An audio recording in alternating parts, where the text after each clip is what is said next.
Hello you all and welcome to all of you guys.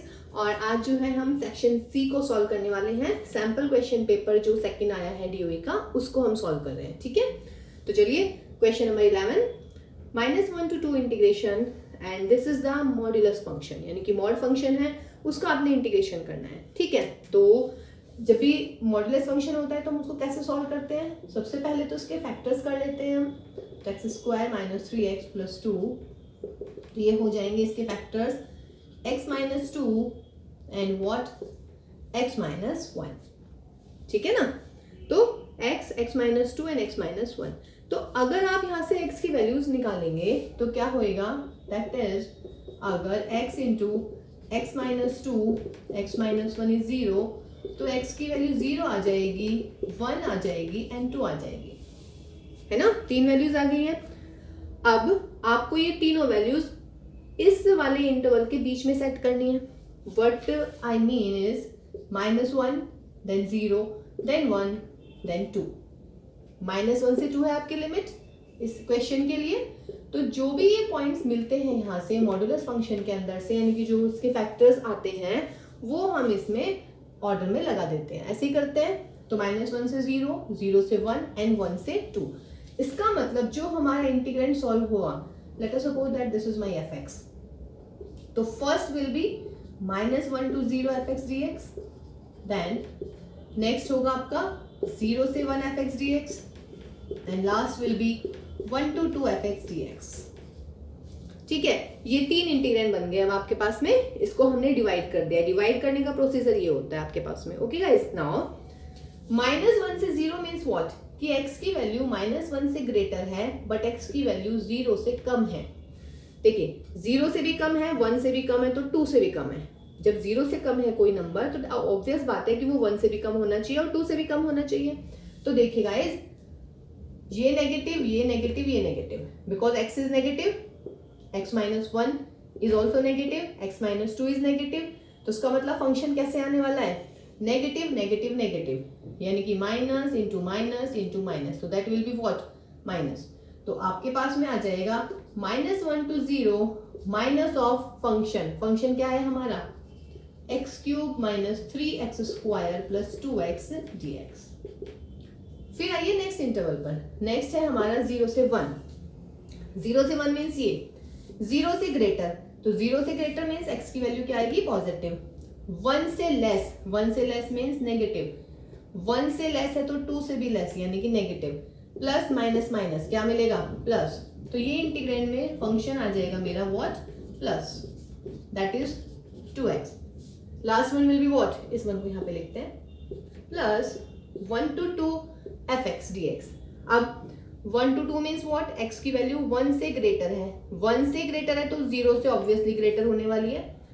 तो x की value 0 से greater है, इसका मतलब पॉजिटिव। 1 से ग्रेटर है पॉजिटिव, और भाई 2 से लेस है तो इसका मतलब नेगेटिव। प्लस प्लस माइनस, तो यहाँ पर भी आपका क्या आने वाला है? माइनस। देखिए, मॉड्यूलस फंक्शन में सिर्फ यहाँ तक जो लगता है आप लोग को टफ लगता है ना, उसके बाद तो देखिए बहुत सिंपल सा क्वेश्चन बन गया है। सिंपल इंटीग्रेशन है और फिर आपको upper limit minus lower limit रखनी है। तो ये बिल्कुल क्लियर होना चाहिए हम कैसे निकालते हैं। देखिए, मैंने इसको बिल्कुल प्रॉपर वे में लिख भी दिया है। ठीक है, तो ये क्या होने वाला है यहाँ से? -x³ इंटीग्रेशन -x की power 4/4 minus minus plus 3x³ minus, यानी कि 2x² 2। ये फर्स्ट इंटीग्रेशन खत्म और -1 से 0 लिमिट। इसका इंटीग्रेशन क्या होने वाला है? इंटीग्रेशन तो सेम ही होगा बिकॉज फंक्शन सेम है। तो -3x³ 3 and that is what? Plus 2x² 2 integration over limit from what? 0 to 1। Next आ जाता है आपका दिस वन, -x³ है तो यहाँ पे हो जाएगा व्हाट? -x की power 4/4 minus minus plus 3x³ 3 plus minus this, तो माइनस व्हाट? 2x² 2। ये integration is over and limit will be from 1 to 2। ठीक है गाइस, तो क्या करना है? बस अब इसकी लिमिट रख देते हैं और आपका आंसर आने वाला है। तो रखिएगा पहले इसमें अपर लिमिट रखेंगे, यानी कि 0, तो देखिए 0 जब हम रख रहे हैं तो ये तो सारा 0 में आ जाएगा, तो 0, फिर उसके बाद में रखेंगे माइनस का 1, तो दैट इज माइनस ऑफ, सारे में माइनस का 1 रखिए, -1 की पावर 4 हो जाएगी 1, तो माइनस के 1/4, जब यहाँ पे ये 3 से 3 हटाइए, -1 का क्यूब करूंगी तो यहाँ पे माइनस का 1, 2 से 2 उड़ाइए, -1 का स्क्वायर करूंगी तो प्लस का 1, ऑलरेडी माइनस है तो माइनस का 1। ये फर्स्ट इंटीग्रेंड सॉल्व हो गया। फिर प्लस पूरे में x की जगह 1 लिखिए, तो दैट विल बी 1/4, 3 से 3 उड़ाइए, माइनस का 1, 2 से 2 गया, प्लस का 1 आएगा, 0 रखेंगे तो सारे में 0 आएगा, तो no need to write this. Now this one plus 2 रखूंगी यहाँ पर, तो 2 2 जा 4, 4 4 जा 16, तो दैट इज माइनस के 16/4, 3 से 3 गया, 2 क्यूब यानी कि 8, 2 से 2 गया यानी कि 4, और माइनस क्या करना है इसमें 1 रखना है, तो जब 1 रखूंगी तो 1/4, माइनस है, माइनस ऑलरेडी है या चलिए माइनस लिख लेते हैं, यहाँ पे प्लस का 1 आएगा और यहाँ पे माइनस का 1, तो दैट इज योर आंसर, जो भी आपका आंसर आने वाला है। तो ये कितना हो जाएगा, -9/4, यहाँ पर 1 से 1 गया, प्लस के 1/4, ये हो जाएगा आपका 4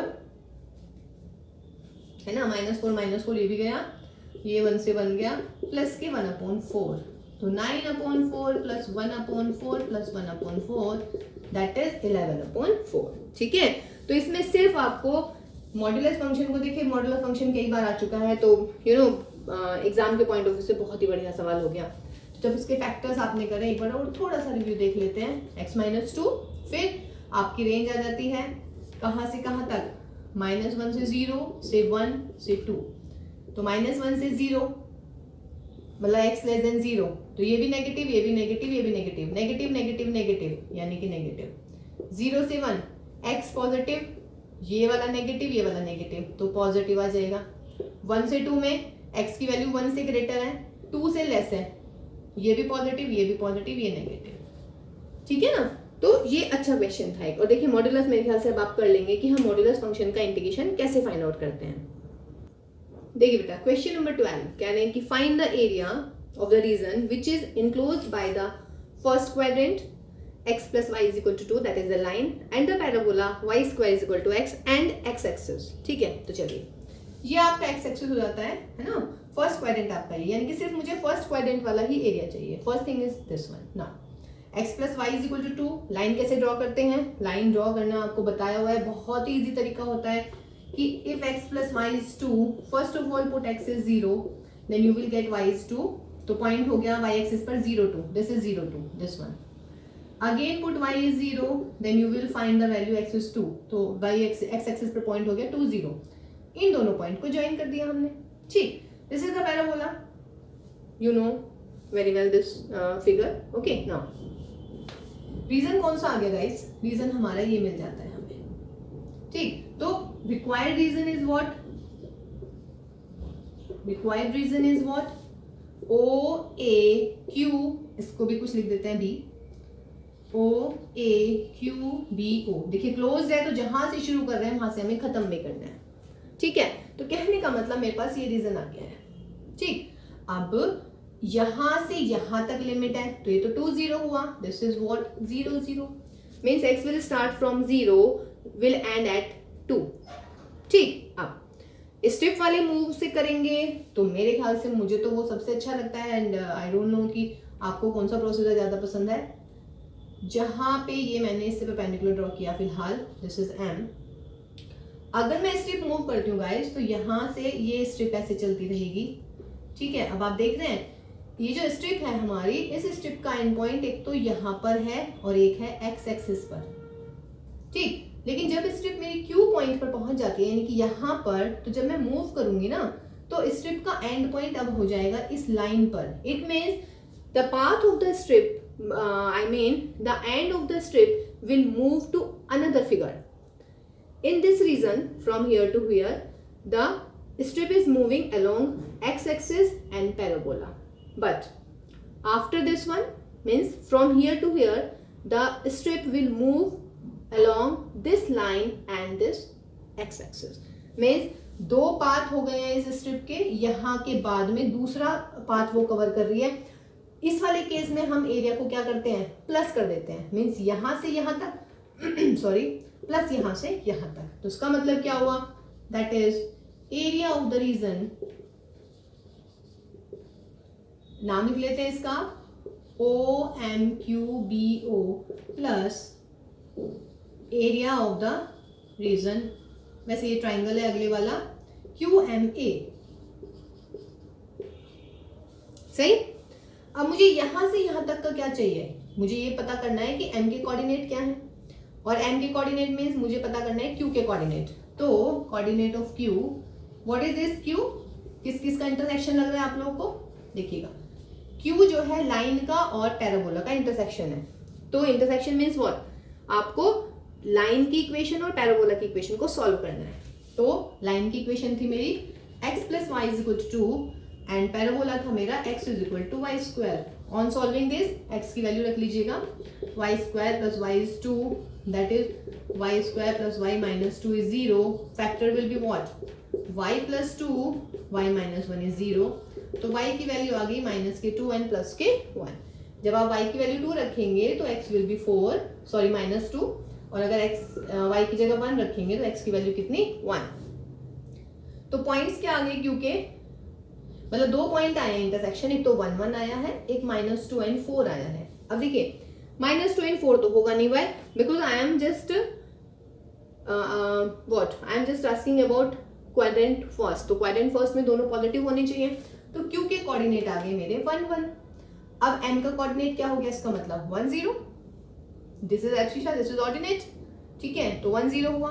तो इसका मतलब, तो therefore area will be what, ये जो रीजन है ये वाला, इसमें x की लिमिट कहां से शुरू है, 0 से, और कहां पे एंड है 1, तो 0 से 1, यहां पर मेरा पहला कर्व आएगा, प्लस अब m से a तक, m से a तक मींस व्हाट, 1 से 2, यहां पे मेरा दूसरा कर्व आ गया, तो 0 to 1, first curve is this one, this, and this is what, this is parabola, और पैराबोला की इक्वेशन क्या है, y square is equal to x, मुझे निकालनी है y की वैल्यू, तो y will be what, root x।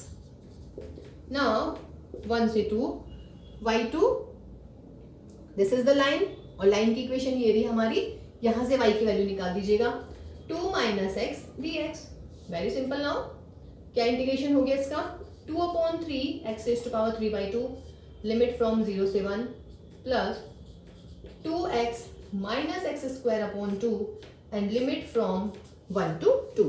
अब इसको सॉल्व कर लेते हैं बस, देखिए 2/3, और भाई x की जगह पहले 1 लिखूंगी तो ये 1 की पावर कितनी कर लीजिएगा, 1 आएगा, माइनस 0, 0 लिखने की जरूरत नहीं थी।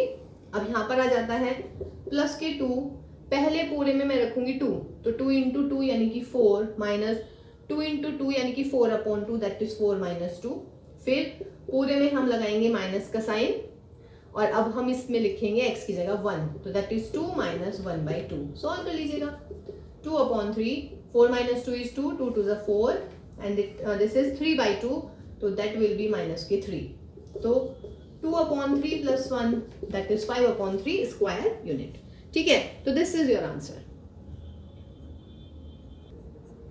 अच्छा ये 2 एक्स्ट्रा लग गया यहाँ पे, है ना, कैलकुलेशन देखिएगा, x की जगह 1 रख देते हैं, 2 into 2 that is 4, minus 2 to the 4/2 that is 2, this 2 is I think extra, okay, next one is, इसमें माइनस 1 रखेंगे तो 2 माइनस 1/2, ये 2 कहाँ से दिमाग में आ गया, चलिए कोई बात नहीं, दिस इज 2 एंड 2 माइनस 1/2, ये हो गया मेरा 3/2, ठीक है, चलिए इसको देख लीजिएगा अगेन, तो 2/3 प्लस 2 माइनस 3/2, 6 आ जाएगा, 4 प्लस के 12 माइनस के 9, 16 माइनस 9 दैट इज 7/6, चलिए ठीक है, कैलकुलेशन चेक कर लीजिएगा एक बार, है ना, और ठीक है।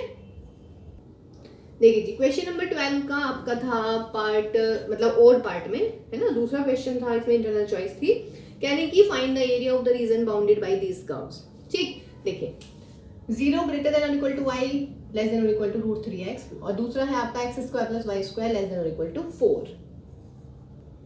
देखिए guys, I have drawn like this is O, this is A, this is B, C and D. Now x square plus y square less than or equal to 4. What is this? x square plus y square is equal to 4. अगर मैं कहती हूँ x square plus y square is 4, what is this? This is a circle.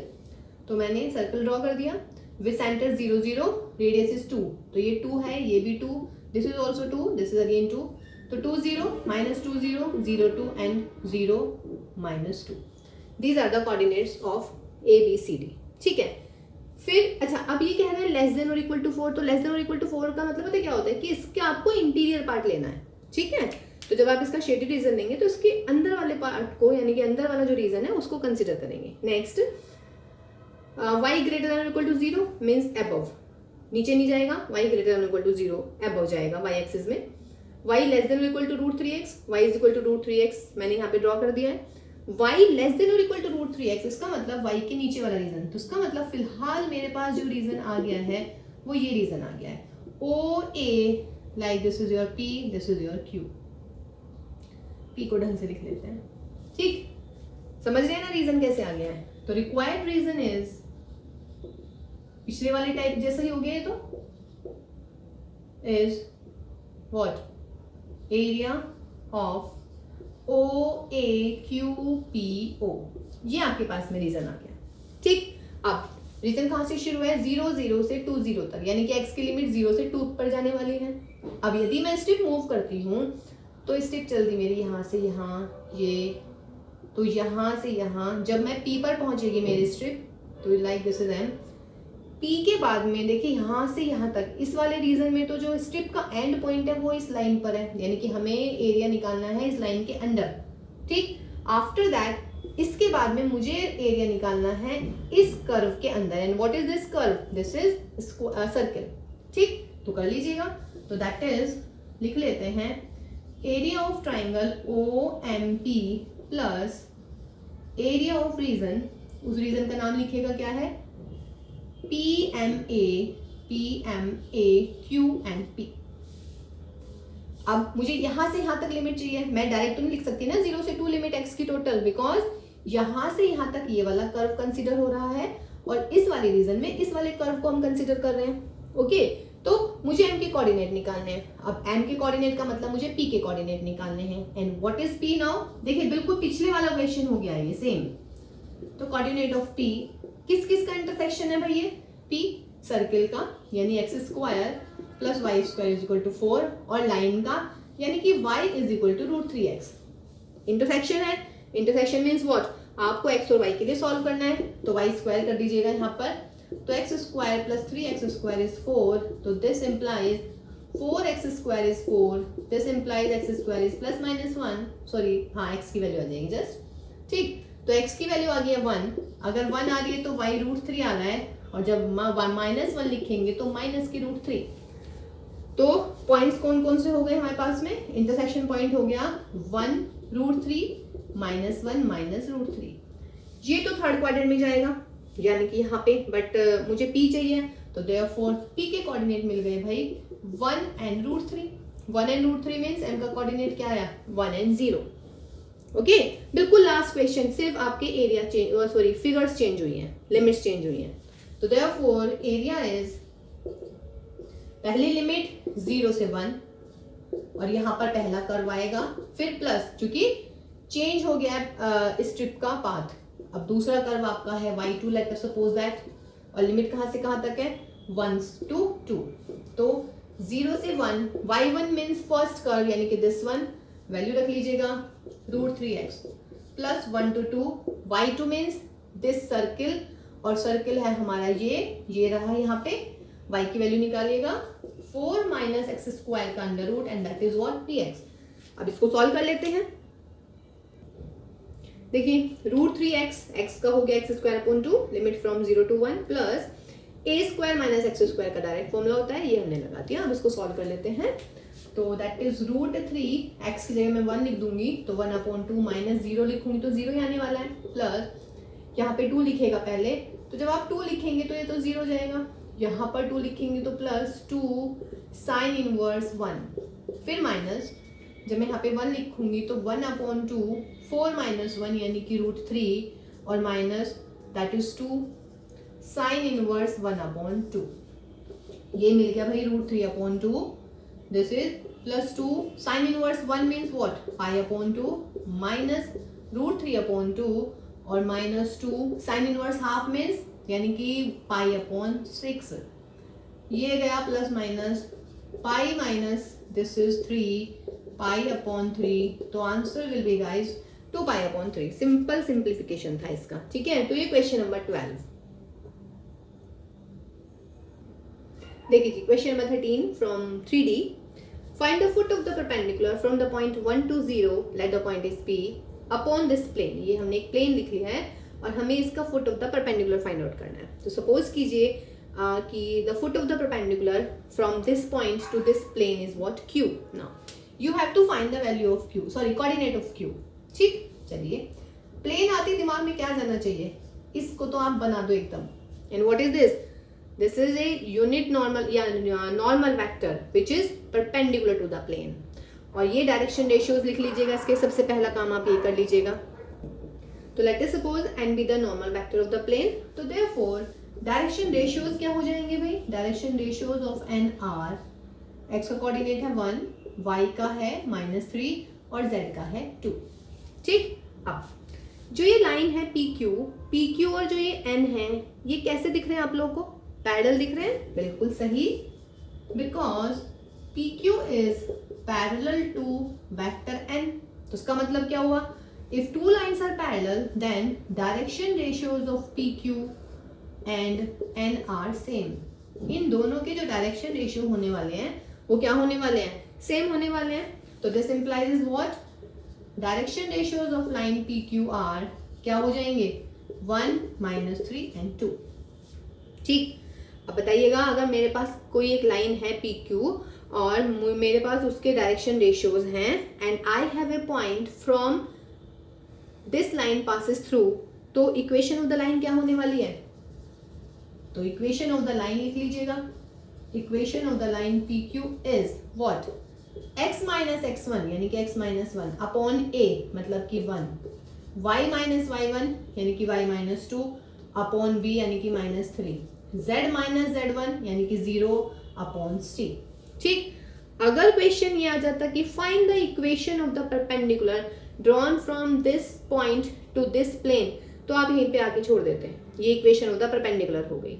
लेकिन वो equation of the perpendicular नहीं कह रहे हैं, वो कह रहे हैं क्योंकि coordinate foot of the perpendicular, ठीक है। दूसरा क्वेश्चन बनता है इसमें फुट ऑफ द परपेंडिकुलर, तो ये एनी लाइन है तो हम ले लेते हैं लेट दिस, तो therefore any point on the line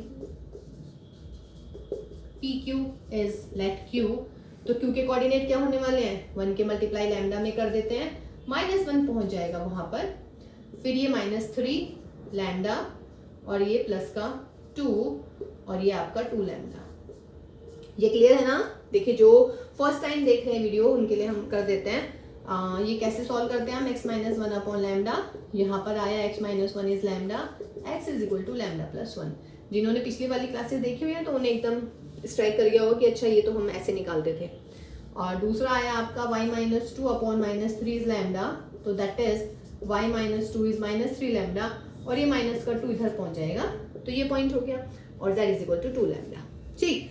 अब ये Q पॉइंट के कोऑर्डिनेट आ गए हैं। अब बताइएगा जब Q पॉइंट के कोऑर्डिनेट हमारे पास आ गए हैं तो Q किस पर लाई करता है, also Q lies on plane, plane 1 मान लेते हैं इसको, लेट दिस इज प्लेन 1। अब अगर कोई पॉइंट किसी कर्व पर लाई करता है, व्हाट डज दिस मीन, कि वो पॉइंट जो है उस पर सेटिस्फाई करा दीजिएगा बस। तो ये Q कोऑर्डिनेट है, Q के कोऑर्डिनेट्स है, तो इस Q के कोऑर्डिनेट को आप यहाँ पे सेटिस्फाई करा दीजिएगा प्लेन पर। तो x की जगह लिखेंगे आप लैम्डा प्लस 1 -3, y की जगह लिखेंगे -3 प्लस 2 और 2 लैम्डा लिखेंगे z की जगह, तो प्लस के 2 into 2 lambda is equal to 9। Solve this, lambda plus 1 9 lambda -6 plus 4 lambda is equal to 9, कितना हो जाएगा 14 लैम्डा माइनस के 5 is equal to 9, that is 14 lambda is equal to 14। तो भाई लैम्डा की वैल्यू कितनी आ गई मेरे पास में 1। चलिए अब लैम्डा आ गया हमारा कितना 1, ठीक। तो therefore coordinate of Q therefore coordinate of q are what, lambda की जगह 1 लिखिएगा तो 1 + 1 is 2, माइनस के 3 + 2 that is -1 और 1 × 2 that is what, 2. तो 2 - 1 and 2, तो that will your answer. इसमें गाइस थोड़ा सा और इम्प्रूव, मतलब थोड़ा सा और बढ़ाते हैं इस क्वेश्चन को. सेकंड पार्ट इसका ये आ जाता है, फाइंड द, फर्स्ट क्या था, find the equation of the perpendicular. दूसरा क्या हुआ, find the foot of the perpendicular. तीसरा आ जाता है find the length of the perpendicular. Length PQ, distance between 2 point कर दीजिएगा. तो आपके पास में पॉइंट आया Q कितना, 2 - 1 and 2, तो 2 - 1 का स्क्वायर प्लस -1 - 2 का स्क्वायर प्लस 2 - 0 का स्क्वायर. डिस्टेंस बिटवीन 2 पॉइंट ही तो है, तो दैट इज 1 का स्क्वायर -3 का स्क्वायर प्लस 2 का स्क्वायर, तो दैट इज 1 + 9 + 4. तो आंसर कितना आया, √14.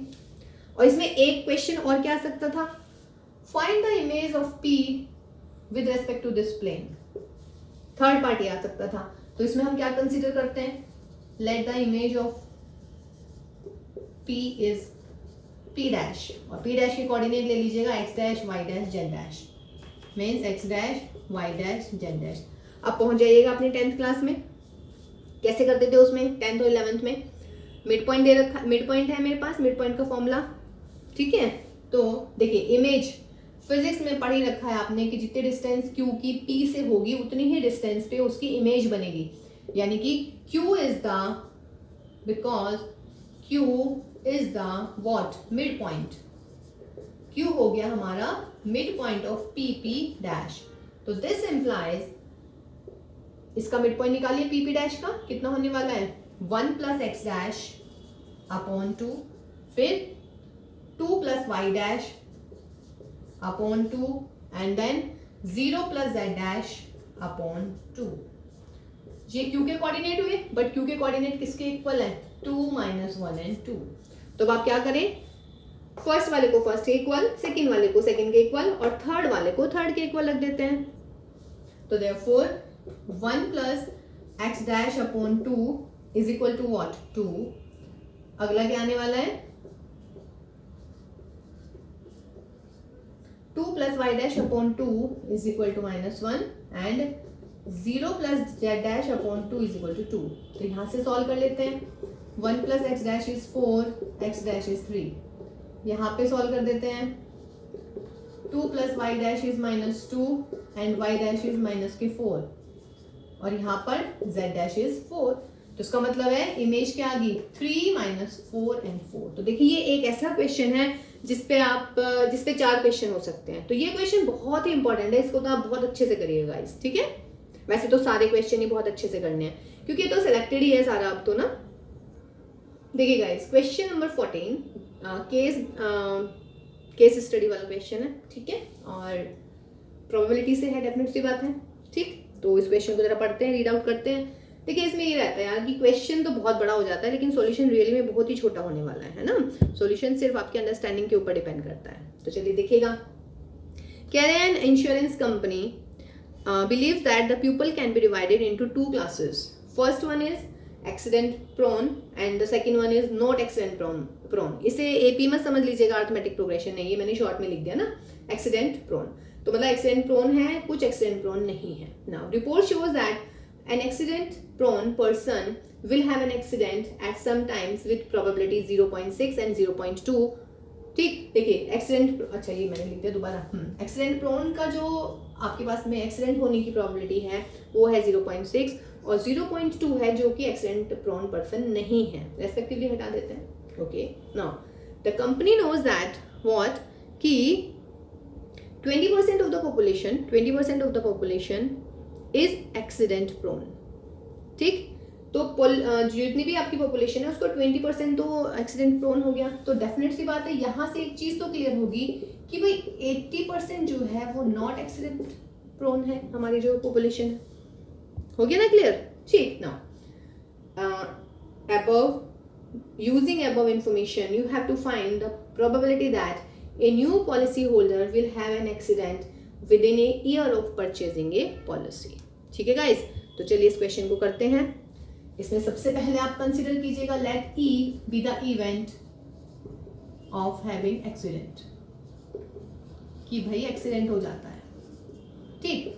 एक इवेंट E1 मान लीजिएगा कि जो जिस पर्सन का मतलब जो भी है आपका एक्सीडेंट जिसका हो रहा है that is accident prone person choose हुआ है, और जो E2 है वो not accident prone person choose हुआ है।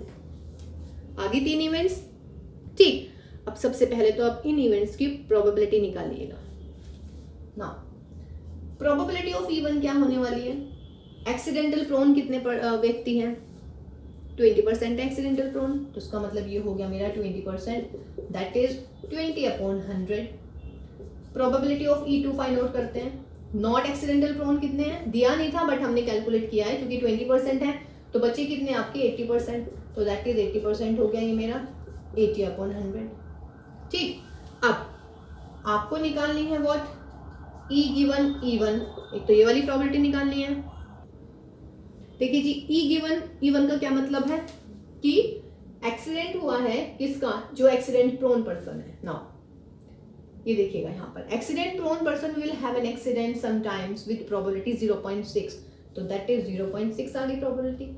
नेक्स्ट में E given E2 means what, accident जो है वो नॉट एक्सीडेंट प्रोन पर्सन का हुआ है, वो कितने प्रोबेबिलिटी गिवन है आपके क्वेश्चन में 0.2, आगे सारी की सारी, ठीक। अब find the probability that a new policy holder will have an accident, यानी कि एक्सीडेंट होने की प्रोबेबिलिटी निकालनी है। तो what does this mean guys, कि आपको निकालनी है टोटल प्रोबेबिलिटी, ठीक। तो टोटल प्रोबेबिलिटी का क्या फॉर्मूला हो जाता है, E given E1 probability E1 plus probability E given E2 into probability of E2।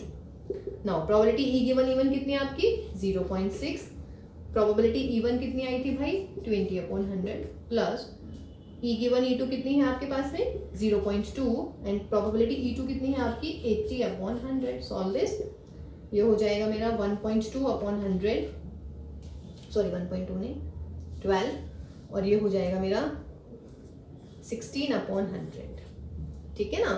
तो ये हुआ 28/100, दैट इज 0.28। ये आ गई हमारी प्रोबेबिलिटी, टोटल प्रोबेबिलिटी, ठीक। अब इसका सेकंड पार्ट देखते हैं।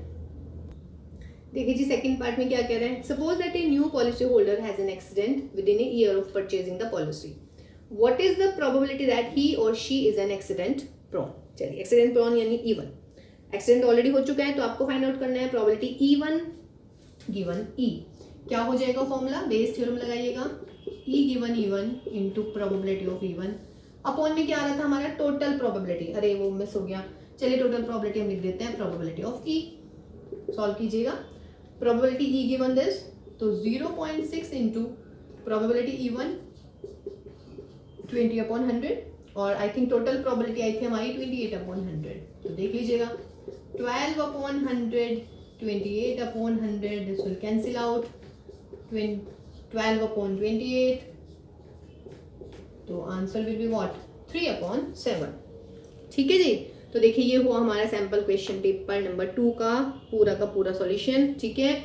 अच्छे से तैयारी कीजिएगा सारे बच्चे, ठीक। तो चलिए भाई all the very best for your exams, मिलते हैं फिर नेक्स्ट क्लास में कुछ और नए क्वेश्चंस के साथ, कुछ इंपॉर्टेंट क्वेश्चंस के साथ में। सो अपना ध्यान रखिएगा, take care and all the very best for your exams and for your preparation guys.